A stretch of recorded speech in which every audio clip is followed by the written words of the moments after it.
আসসালামু আলাইকুম। আপনারা সবাই কেমন আছেন? আশা করি আল্লাহ তাআলার অশেষ রহমতে ভালো আছেন। আমিও আলহামদুলিল্লাহ আপনাদের দোয়ায় ভালো আছি। আজকে আমি একদম সাধারণ একটা সকাল থেকে শুরু করলাম। প্রথমে আমি ঘুম থেকে উঠে নিজের বিছানাটাকে গুছিয়ে নিলে মনে হয় দিনটা সঠিকভাবে শুরু করেছি।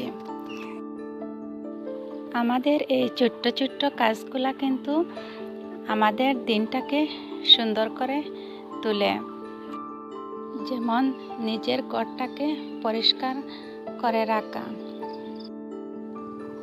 আজ আমিও এভাবে প্রথমে বিছানাটাকে গুছিয়ে নিয়ে ঘরটা ঝাড়ু দিয়ে পরিষ্কার করে নিলাম।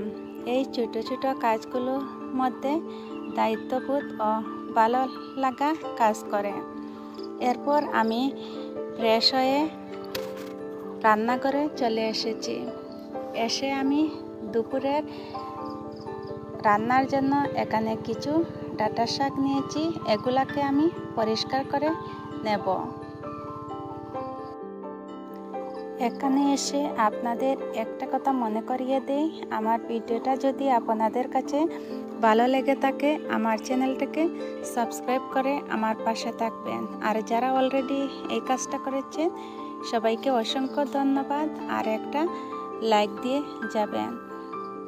এই তো আমি এখানে শাকগুলা প্রায় বেছে নেওয়া হয়ে গিয়েছে। এখন আমি অফ ক্যামেরায় এগুলাকে ভালোভাবে 3 থেকে 4 বার ধুয়ে পরিষ্কার করে এখানে কেটে নিয়েছি। আর এর মধ্যে আমি কাঁচামরিচ, রসুন কুচি আর পেঁয়াজ কুচি দেব। এগুলাকেও কেটে রেখে দিয়েছি। আর ঘরটা দেখতে পাচ্ছি শুকিয়ে গেছে। এখন আমি সব কিছু ঠিক করে রেখে চলে এসেছি আবার রান্না করতে। এই সাধারণ রান্না বাড়া বা ঘর দুয়ার পরিষ্কার করা এগুলাও কিন্তু একটা ভালো লাগা কাজ করে। যদি ঘরগুলা পরিষ্কার থাকে বা এই সাধারণ রান্নাগুলার মাঝেও যদি একটু ভালোবাসা আর ভালো লাগা কাজ করে আর নিজের ফ্যামিলির জন্য ভালো কিছু করতে নিজের মধ্যেও আলাদা একটা ভালো লাগা তৈরি হয়। না আমার ছেলে মেয়ে বা হাজব্যান্ডের জন্য কিছু একটা করছি, মনের মধ্যে একটা শান্তি লাগে। এই তো আমি এখন আলুগুলা ভেজে নিয়েছি। আর এরপর আমি ডাল রান্না করব। এগুলা দিয়ে আমাদের দুপুরের খাওয়া দাওয়া হবে। এই সব সাধারণ আজকের দুপুরের রান্না বাড়া ছিল, এগুলা আপনাদের সাথে শেয়ার করলাম।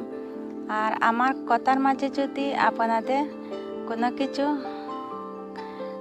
খারাপ লাগে তাহলে ক্ষমা দৃষ্টিতে দেখবেন। আজকে তাহলে এই পর্যন্ত। আবারও নতুন কোনো ভিডিওতে আপনাদের সাথে দেখা হবে। আল্লাহ হাফেজ।